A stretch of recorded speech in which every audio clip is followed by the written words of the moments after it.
वेदों में नारी की दशा। मानवता विरोधी प्रचार करने वाले ग्रंथों में नारी का घिनौना रूप अकल्पनीय है। स्वतंत्र भारत के संविधान में स्त्रियों को पुरुषों के समान अधिकार दिए गए हैं।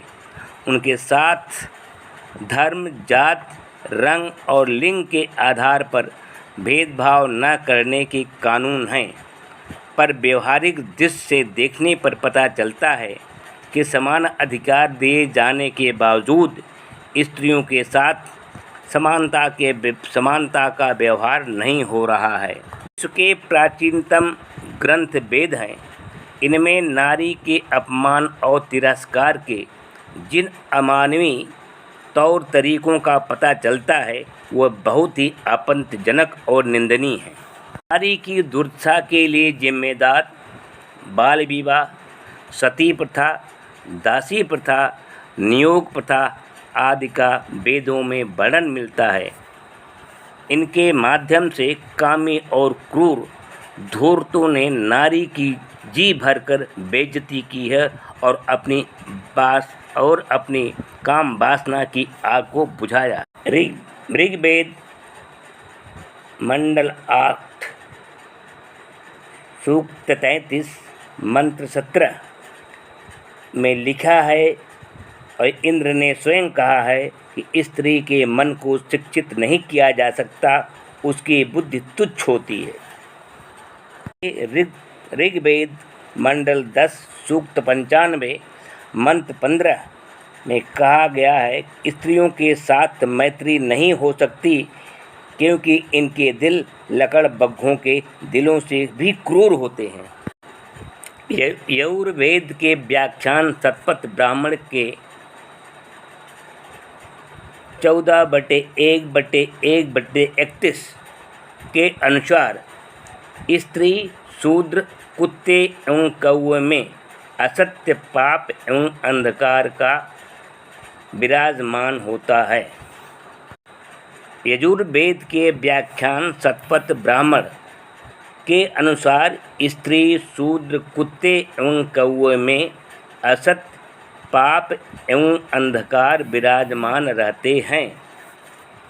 स्त्रियों की निंदा करने के लिए और उन्हें नीचा दिखाने के लिए पशुओं को उनके साथ संबंध दिखाया गया है।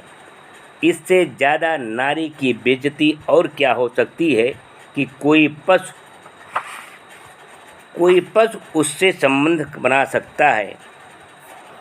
यजुर्वेद में ऐसे वर्णन स्थान स्थान पर देखने को मिलते हैं जहाँ जजमान की मुख्य पत्नी को घोड़े के साथ छुड़ाया जाता है।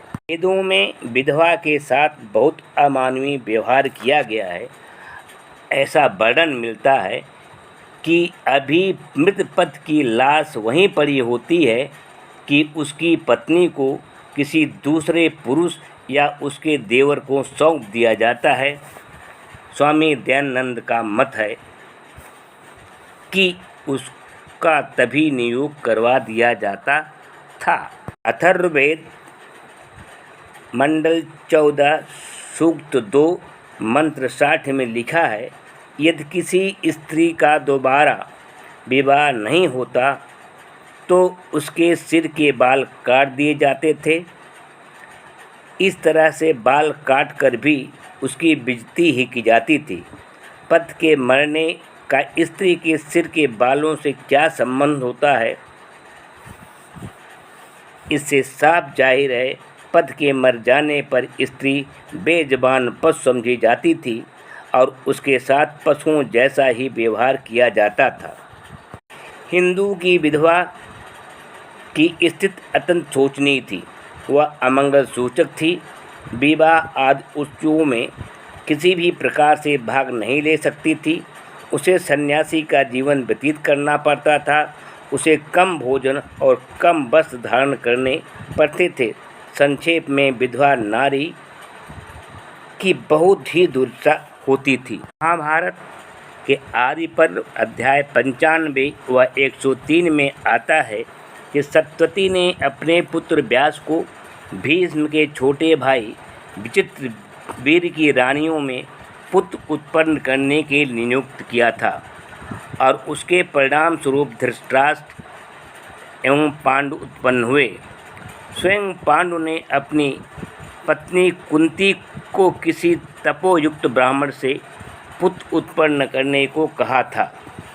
आदिपर्व अध्याय 64 एवं 104 में आता है कि परशुराम ने जब क्षत्रियों का नाश करना आरंभ किया तो सहस्त्रों क्षत्राणियाँ ब्राह्मणों के पास पुत्रोत्पत्ति के लिए पहुँचने लगीं। तक धर्मशास्त्रों में ऐसी गंदी शिक्षाओं का बोलबाला रहेगा, तब तक नारी की दशा सुधारना असंभव है। इस तरह की मानवता विरोधी शिक्षाओं का प्रचार करने वाले ग्रंथों का भंडाफोड़ किया जाना आवश्यक है, ताकि इनकी मान्यता समाप्त हो। तभी नारी मुक्ति संभव है और तभी भारतीय संविधान का समानता का स्वप्न सार्थक हो सकता है।